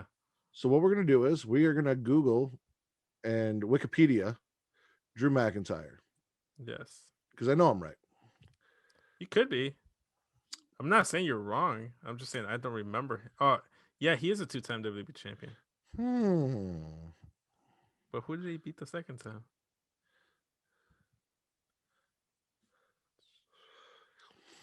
Think hard. Man, you're making me work live on air. I don't like it. I don't appreciate it. Why can't you just tell me? Why can't I just tell you? Yeah, why can't you just tell me? Oh, come on, Vince. Do you really want me to go through his Wikipedia to figure it out? Because I really wouldn't know. Like, I'm literally. You don't remember who beat Drew McIntyre to become WWE champion? At Hell in a Cell. In Hell in a Cell. No. Randy Orton. Randy Orton won the title? On October 25th, 2020, Randy Orton in Hell in a Cell beat Drew McIntyre, became WWE champion, and Drew won it back on Raw. That did happen. Oh my gosh. Wow. How about that? I mean, I never said you were wrong. I just don't remember Randy winning the championship again. He did. Wow. I was thinking, like, who could have fucking won it? Was it Brock? There's no way Brock won it again. It's like, no, he beat Brock for it the first time, and then I just couldn't remember who it was.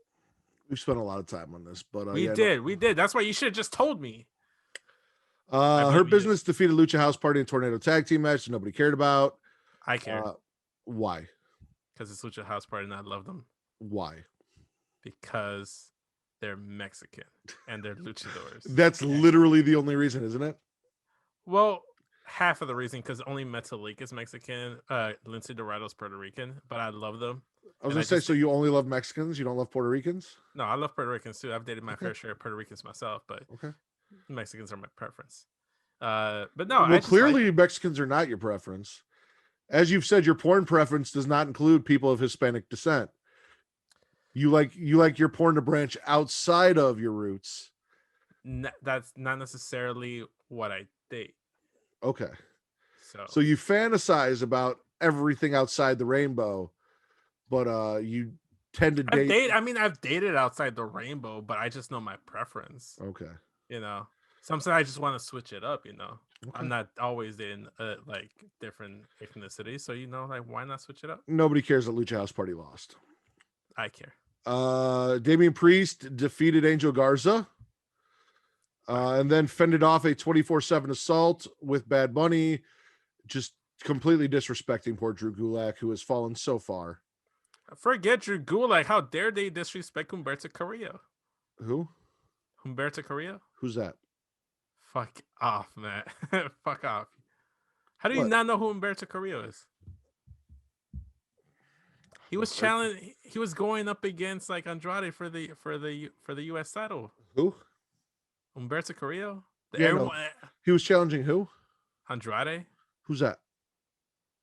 Okay, does he work for WWE? Yeah. Are you sure? Yeah, he just. What show's he on? The same one that Alistair's on. Fuck you, Vince. Fuck you. Keep pressing my buttons. I'm gonna push right back. Dick move. Randy babbles about immolation. If you don't know what immolation is murder by fire. Then we get more Alexa Witchcraft, and Randy starts puking demon sperm. So we now officially know Randy spits. Yeah. Did you see people like making like the Photoshop of him being like the new Venom? Because it kind of looked like the Venom symbiote. Yeah. I thought that was kind of cool. If this leads to a Marvel crossover with WWE, I'm all for it. I'd like to see that. Randy Orton as like Venom. He's the Viper. Venom. All the sense in the world. If they don't do it, someone needs to do it. Charlotte and Asuka lose to Nia and Shayna. Yeah.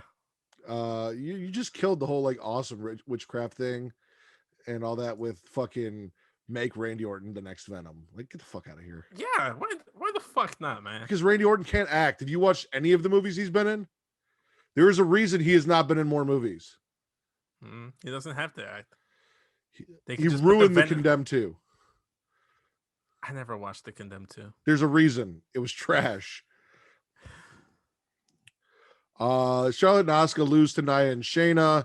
Asuka's pissed that Charlotte kicked her in the face. Which means you're probably right. They're leading to an issue between Asuka and Charlotte, which will lead to Asuka and Charlotte at WrestleMania for the Raw Women's title, which is a boring.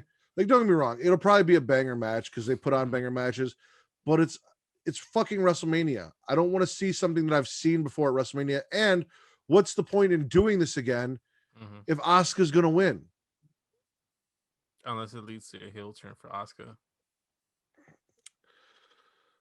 Sheamus defeated Jobber. Great job for Sheamus. Solid look. Really, you're not going to bite on that? We're just going to, okay, we'll move on. Gotta move the show along, man. We still got it next week. week. You're literally, okay. No, I'm cool with that. Yeah, Sheamus defeated a Jobber. Charlotte Jobber breaks. 99. That might, never mind.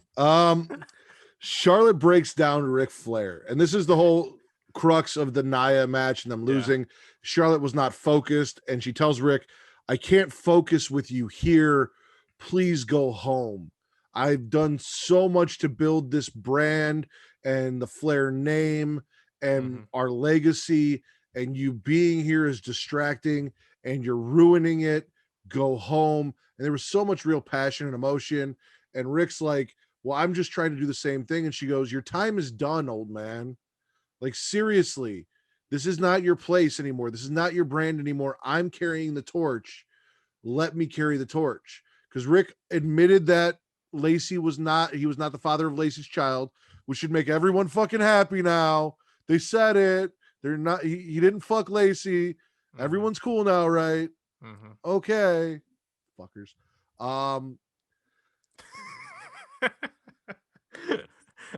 You were saying? Just go home, Rick. Just go home, man. It was a really good promo. I enjoyed the emotion. It was probably the realest thing on the show. Yeah. It was damn good. Naomi and Lana defeat the Sexy Muscle Friends because Naomi and Lana are still a tag team, and that's still a thing. And did they even mention that they have a tag title match? I don't know. They won. They have a tag title match. Okay. AJ fought Ricochet. Good match. Who won? AJ. Okay. Yeah, I already talked about Braun and Bobby, so that was Monday Night Raw. I'm gonna swallow just because there was enough good stuff for me to swallow. It's kind of like the sex wasn't the best, but I enjoyed it. There were certain positions that I wasn't feeling, but they were getting satisfaction out of it. And it's not just about me in the bedroom, Matt. You got to think about your partner too. So I'll swallow because I feel like this is going to lead to better sex, or in this case, a better episode of Raw next week. Okay. Yeah. I love how much you've committed to the gimmick. Also, the idea of you having sex with it finishing with you swallowing is an interesting. Well, I will say this. I am a generous partner and I reciprocate. So I will go down on my girl as much as I expect her to go down on me. So if she comes in my mouth, so be it. That just means I did a great job. That just means I'm good orally pleasing her, not just like with my podcast skills, but just lets you know that I know what I'm doing. That lets me know that I did a good job, man. Oh my God, I don't know what I've done to you. This is not the Vince that I used to co-host with over on the Smack Raw podcast. But I love it. I absolutely love it. That was probably way more than I needed to hear. But I'm sure there are some female listeners out there that, if you're ever in Chicago and you find out that Vince is single. Ideally, I'm a one-woman man and I'm keeping that way going forward. I might have found my person, but we'll see. No, I'm gonna swallow as well because Charlotte and Bobby stuff was enough for me. Really the Bobby stuff, and then I really enjoyed the Alexa Witchcraft stuff. I really kind of wish we'd ramp this story up. I know we've still got a long time till WrestleMania, and Randy and the Fiend is probably going to pay off at WrestleMania, but you can only do this stuff so much week after week before people start losing interest, and I think we're getting to that point. Yeah, so you're going to need to ramp things up. He's got to show up at like Fastlane or something. Yeah. Or I don't. You know what? This could be like WrestleMania 20 build between Undertaker and Kane, where there's teases and he doesn't actually show up until the pay-per-view. Maybe. We kick off NXT with an opening with Karrion Kross and Scarlett. Decent. It's all right. More witchcraft. You love your witchcraft. I really would like to see the Fiend and Alexa versus Scarlett and Karrion Kross at some point. No, you got it wrong. You got it all wrong. Just Alexa and Scarlett. I would also like to see that. They don't do those kind of matches anymore, though. No, a witchcraft match where they actually go power versus power. Yeah, no, the kind of match I want to see they don't do anymore. I know where you're going with it, but I was just trying to like pivot away from it. You can't pivot me. Loomis defeats Johnny. I had a slight issue with this match. I did not like the overplayed comedy of them looking under the ring and Austin Theory being like, "Oh, he's behind you." Like that took me out of the match because I wanted to just see Dexter and Johnny go. I didn't need that little stopgap stuff.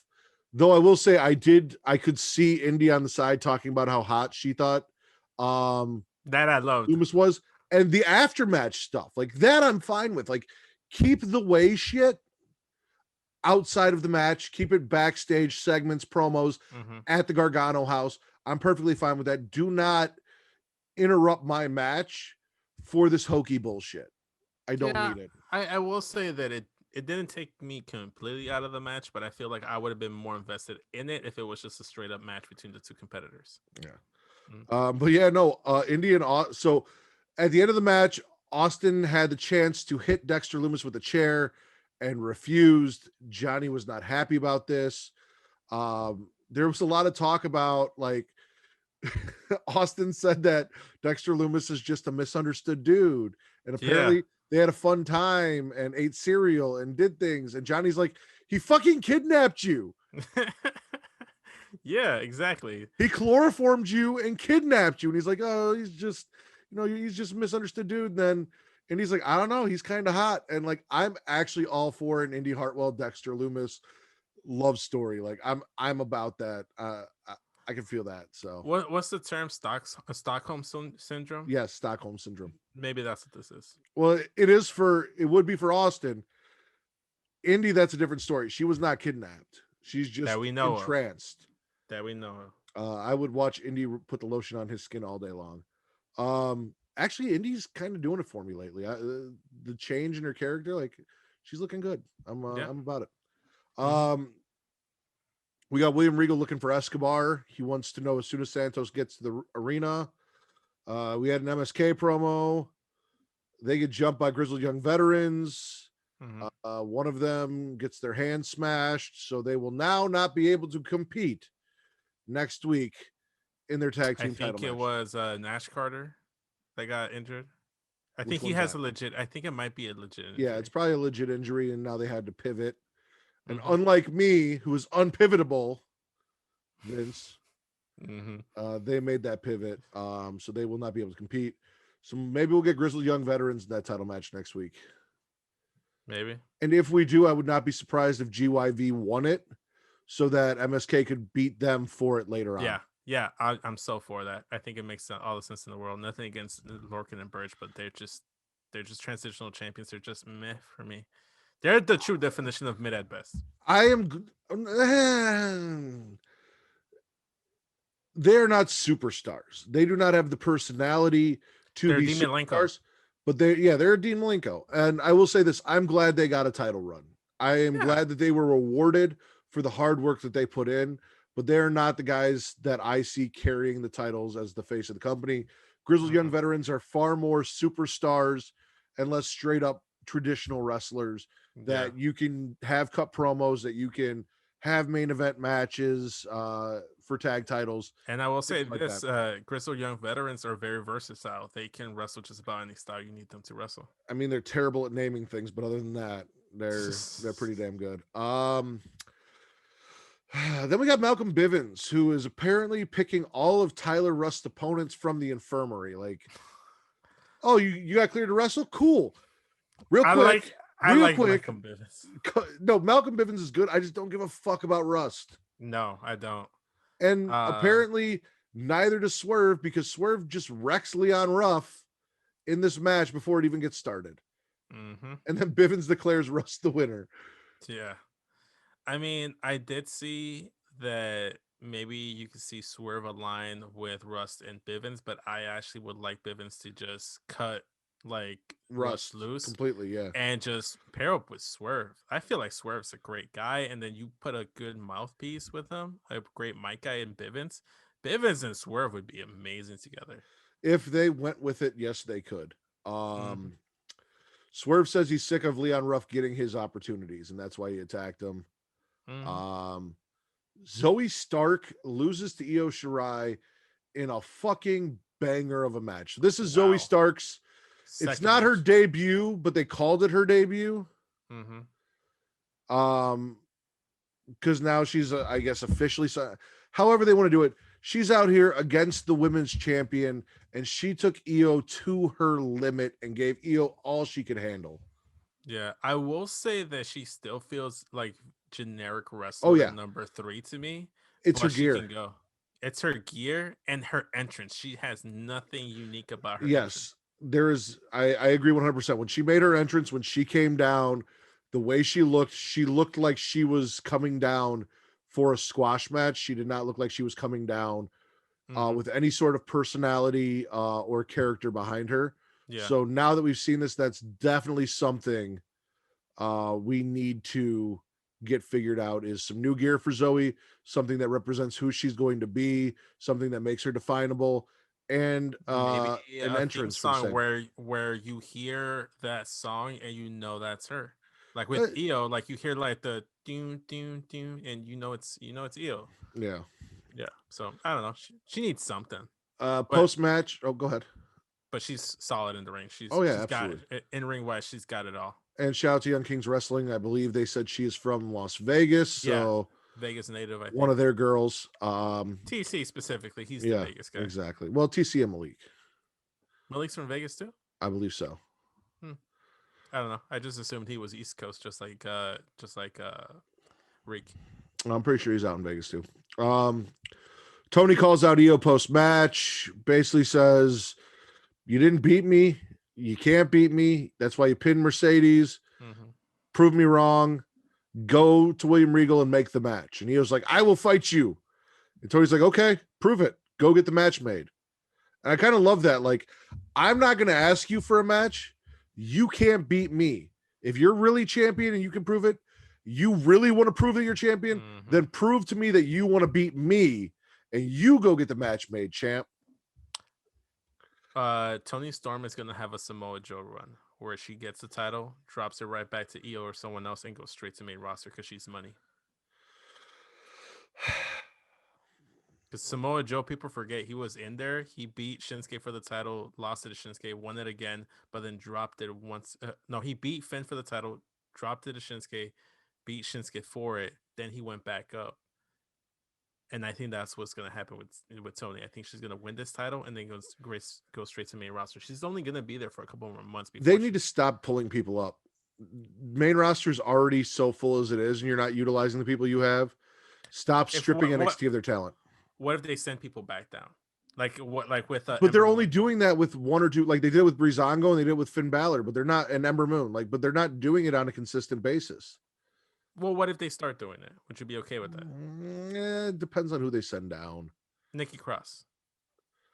I would be down with a Nikki Cross. I can tell you exactly who I want to go back to NXT.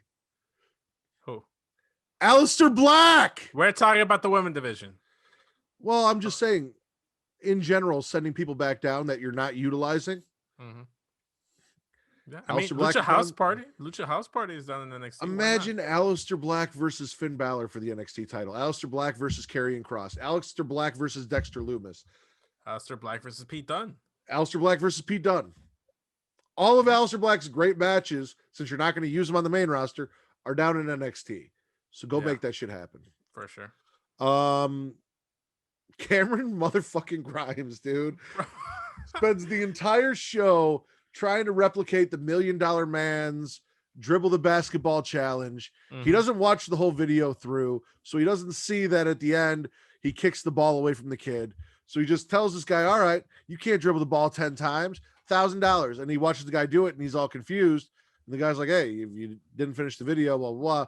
So then he tries to do it to an NXT recruit signee. This girl is like a foot taller than him. You knew she was gonna fucking school him, and she did. He tried. She was not having it. Couldn't, so he had to pay her. Yeah, almost crossed him up in the process. Almost crossed him up. Almost broke his ankles. And then the third guy, he just punches in the face, but then he just throws the money in the air and walks away. And I believe it was like $6,000. So like you lost $1,000 the first time, you lost $1,000 the second time, then you win it, but you just throw $6,000 all over the floor. And I'll tell you what, for $6,000, Cameron Grimes, you can punch me in the face, bro. Like he's so good. He's so entertaining. He's so great. He's fucking hilarious. I don't want to see him relegated to that. No, but I would love to see him in a program with R-Truth. That could be fun. I really do want them to get back to Cameron Grimes wrestling and ring. I'm not sure if they're doing this because of some other reason, injury, something that they're trying to hide or not, put out there and still utilize him because he can do this shit. But I definitely would like to see them get back to, him in-ring wrestling and not relegate him completely to a comedy character. Oh, for sure. He's got one of the best finishers in NXT with the cave-in. It's fucking fantastic. Okay. Don't know. The cave-in is just the coup de grace when someone's standing. It's not like a special thing. It's cool, damn it. I said one of the coolest moves. The coup de grace. That's all it is. To somebody's back. Finn Balor can do it. Anyone that does a double foot stomp can do it. Do a poll on Twitter. Is the cave-in a fucking cool move? One of the coolest moves in NXT. One of the coolest finishers in NXT. And we'll see what the fans will say. Yeah, okay. Yeah, we'll see. We'll get like 14 votes. We talked about the way Casey Catanzaro, who apparently does have a knee injury. Her knee has the Rona, so she'll be out for a little while. Loses to Xia Li. It's a referee stoppage after Xia Li takes her outside, puts her leg up against the steel steps, and then stomps the knee area. That looked brutal as shit. That looked like it was painful as shit. Afterwards, Caden Carter. So, all right, let's talk about this. So Caden Carter's all freaking out. And then instead of going to Xia Li and getting in Xia Li's face, she goes and blames Mei Ying. Vince, can you tell me? So I've had a few discussions with a few people on Twitter, and I'm trying to figure this out. So Mei Ying is the lady in the chair, 1,000-year-old princess. Who is Tian Sha? I think they just forgot the name and they just changed the name. No, because I was talking to a friend of mine, Raven's Blood on Twitter, Blood Girl Raven, and she was saying that she thinks Tian Sha is kind of like maybe the demon or the fiend. It is like a personality that she adopted, because if you watch the video package, they say Mei Ying, Mei Ying, Mei Ying, and then at the very end they say she had to become what she hated and instill fear in people as Tian Sha. So, but if that's the case, as I was talking about with her, they should not be referring to her as Mei Ying outside of maybe Xia Li and Boa. The only people that should be referring to her as Mei Ying should be them. Commentators, specifically Beth Phoenix, because she's the one that likes to say Mei Ying a lot, should all be referring to her as Tian Sha if she is Tian Sha. Now, somebody said that Tian Sha is the name of the group. So it would be Boa, Xia Li, and Mei Ying would be Tian Sha. Oh, that would make sense. Kenny said Kenny was just fucking with me and said some crazy shit that I didn't really pay attention to. Because it's I don't know. Just give me an answer. I don't care which one it is. But I don't know who it is. And I don't. Are you confused? Because I'm confused. I'm a little confused, but not enough to like have it like ruin. No, it doesn't ruin it. It's just I need clarification. Like, I'm intrigued by this, so don't leave this out. Like, explain this to me so I know what's going on. Yeah. Okay, for sure. Also, as Caden's yelling at Mei Ying to get the point across, Xia Li blasts Casey Catanzaro with a black mass, which I love, because if I'm not going to get it from Aleister Black, give it to me from Xia Li. Casey can't stand. She's being held up by the refs and catches a black mass. Fuck you, Caden Carter. Leave Mei Ying alone. There you go. That's what you get. Grizzled Young Veterans defeat Drake and Dane. I guess the only thing of note of that is Alexander Wolf going up to Dane in the backstage area, saying like, "Look at you, man! You used to be the Belfast Beast or whatever. Like, what are you now?" Unless leads to him somehow joining Imperium once Walter comes over, I don't fucking care. Yeah. Or maybe this is what Walter's first feud will be: is an introduction feud between Killian Dane and Walter, just a match, just an introduction match until like Walter goes into something else. I don't know. Karrion Kross destroys Legado del Fantasma. Murder. From the parking lot to the arena and every which way, Karrion Kross wrecks in a very fun match. Mm-hmm. It's a no DQ match. It's a falls count anywhere match. They start out in the parking lot. They work their way in. People are getting thrown everywhere. People are getting broken. I enjoyed the shit out of it. I thought it was great, and it was a fantastic way to make Santos Escobar seem like he had somewhat of a chance against the more dominant, physically imposing Karrion Kross by allowing his two guys to come in and run interference. And it allowed Karrion Kross to get some offense on someone without it being on Santos Escobar every single time. Mm-hmm. I thought it was a great match all around. I saw people, I think it might have been our end, complaining. They were like, "Why is this for the Cruiserweight title?" I'm like, it's not for the Cruiserweight title. It's literally just Escobar had Kross's name in his mouth, and Kross just said, "Keep my name out of my mouth." Yeah, like, just stop talking shit. That's all this was. This wasn't for a title. Like, this is just something for Karrion Kross to do and leading into whatever title program he's going to go after next. I agree. LA Knight says he'll debut whenever he feels like it. Love it. Okay. And then our main event. Adam Cole comes down to the ring. Adam Cole cries. Adam Cole blames himself. Adam Cole apologizes. Adam Cole says he wishes Kyle O'Reilly could be there so that they could have this conversation face to face. Roderick Strong comes out and says, "You did this to us. This is your fault. We were a brotherhood and you ruined it." And Adam says, "I know, and I'm sorry, and I want to fix it." And Finn Balor comes out, and Finn Balor is not happy in any way, shape, or form. Shoves Roddy out of the way, attacks Adam Cole. Roddy comes in to protect Adam Cole.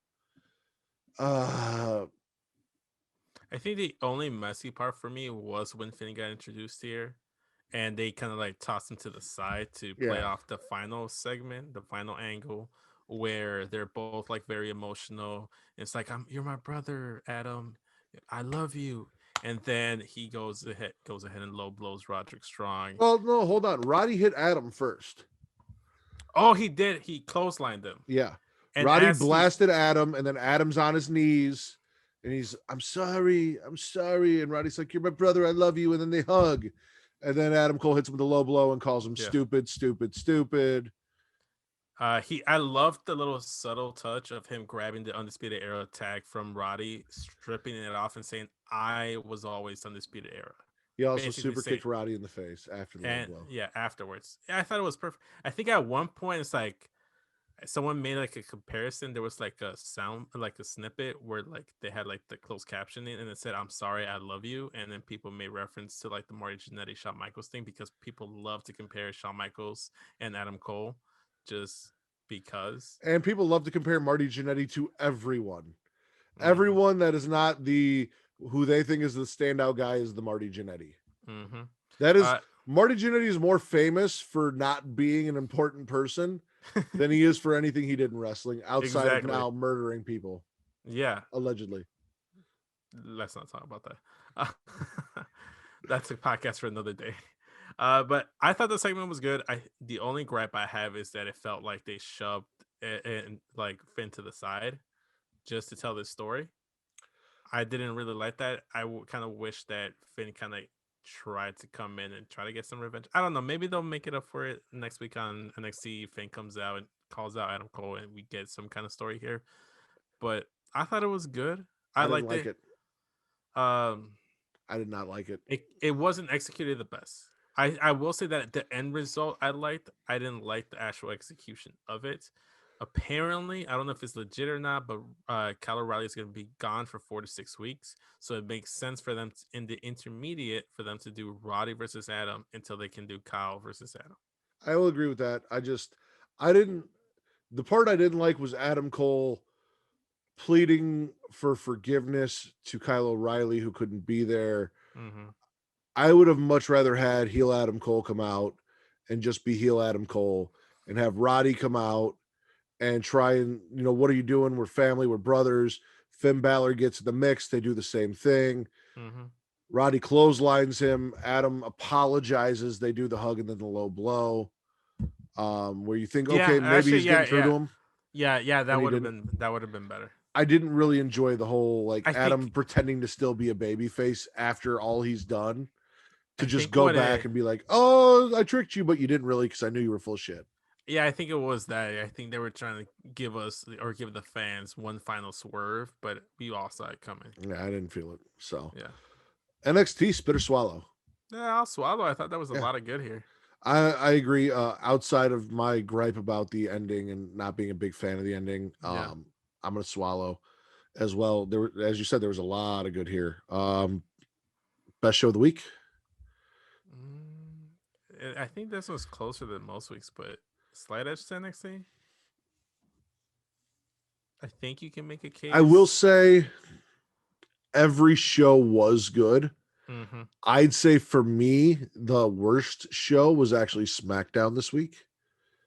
Okay. Yeah, I can see that. Just because there wasn't a whole lot on SmackDown, which is fresh in my mind, which I just saw, that had me completely invested. Whereas there were big chunks of Raw where I was like, okay, like the Bobby Lashley stuff, and like that hooked me. But there were a lot of the issue I feel like with Raw, like unless they have like a banger show from top to bottom or have like 3/4 of the show be amazing, it's kind of hard for a 3-hour show to be the best show of the week. Yeah. And with AEW, it was solid. I think just slightly NXT is kind of better. I think take your pick. You can't really go wrong with whatever show you felt like was better this week. Yeah. I felt like they were all very evenly matched up this week.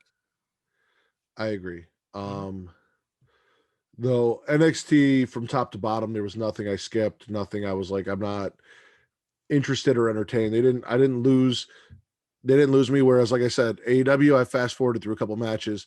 Afterwards, they killed it. The post-match stuff was great. They just did their matches. I wasn't interested in seeing the bell stuff. Yeah, there was no reason for me to watch a fucking varsity blondes match. I didn't care about it. It was just, what are we getting to? Okay, now we're here. Cool. So I'm gonna give it to NXT as well. NXT was the best show of the week in my opinion, and yours. So as per the Smackin' Raw podcast, NXT was the best show of the week. Yes, sir. Yes, sir. Vince, thank you for coming on and doing this with me week after week. Of course, man. It's my job. I hope you're having fun. I am. I hope you're having fun. I am. Especially when you go off on rants about your sex life. That was that was cool. Hey, you know what? I just kind of let it happen, man. Just like my sex life, I let like things just go by the flow, man. Wherever the night takes me, that's where I let it go. Why don't you tell everyone where they can find you on Twitter, Instagram, and anything that you have maybe coming up for the Straight Talk podcast? So I just dropped episode 5 of the Straight Talk podcast. Even though the All-Star Reserves were released, me and RN from the Smack Raw podcast, we went ahead and did our predictions as to who was in there, who was not. Go check it out, see if you agree. We're gonna try to link up this weekend to go ahead and do like kind of like picking our teams, and then go from there. Maybe, but you could also always follow me on Twitter and Instagram at SESVince, and you can follow the show's Instagram handle at Smackin' Raw Pod on Instagram. And if you want to follow any other of my content for Straight Talk Podcast or anything else, go ahead and search up my Linktree/SESVince. And as you guys know, you guys can find me on Twitter at Matt Ritter. That is at MATTRIDDER. You guys can follow me also on Twitter at Smackin' Raw Pod. That is at Smackin' Raw Pod. And we have an Instagram for Smackin' Raw Pod, which is also Smackin' Raw Pod. And subscribe to us on YouTube. Subscribe to us on YouTube. My Twitter has the link tree for all the places that you guys can find us. Also, we are on Facebook at facebook.com/creationworld. And then our groups, facebook.com/ groups/Smackin at Raw and Facebook.com/groups/Super Hero of Tomorrow, which is back. It is Creation World content as we are. So if you are a fan of the CWDC superhero shows, please go check out Mara and Travis doing those recaps weekly. We've got content out the ass for you guys, whether you're a comic book fan, whether you're just a general video game, TV, and movie fan, whether you're a wrestling fan. We've got it all for you here at Creation World, and you guys can follow them on Twitter and Instagram at The Creation World. That's TheCreatia. And even though he doesn't show up very often anymore, fuck it, go throw Sir Cussalot a follow at Sir Cussalot. That is at SIR_CUSSALOTT. But please get our YouTube numbers up. That is our main focus right now. Please go subscribe to our YouTube, and then after you've subscribed and we reach our goal, then I'll let Vince push his narrative of all the extra shit he wants you to do. But please just, for now, go subscribe and get those numbers up. We have not hit 100 yet, and I feel like we produce content that's worthy of 100 subscribers. So go subscribe. More than enough. Also, Return to Wrestling is returning. We will have a new episode out for you very, very soon. So keep your eyes peeled for that. And if you're not a subscriber to our Patreon, go check that out, because we have, I believe, 5 episodes available now where Travis and I chronicle WCW. We start with the very first Nitro. We watch all of the Monday Nitros through a pay-per-view, recap those, and then the next episode picks up after that pay-per-view, all of the Monday Nitros through the next pay-per-view. We are now into 1996, leading up to 1996's Great American Bash. So go check that out. It's fun shit to listen to me whine and complain about having to watch how terrible Hulk Hogan and Kevin Sullivan were. I feel like that's worthy enough for the subscription right there. Yeah. I've got nothing else. You got anything else, Vince? No. Use protection, guys. Yes, please use protection when you smack it raw. Yeah. Wait. Actually, that actually doesn't. That's correlate. The point, Vince. That's the point. Oh, okay. I missed the point. On that note, let's go. Let's close off the show. For Danny Delgado, I am the Warden, Matt Ritter. We are Smackin' It Raw, and we are the #1 wrestling podcast that Travis will eventually get back on Pornhub. Later, y'all.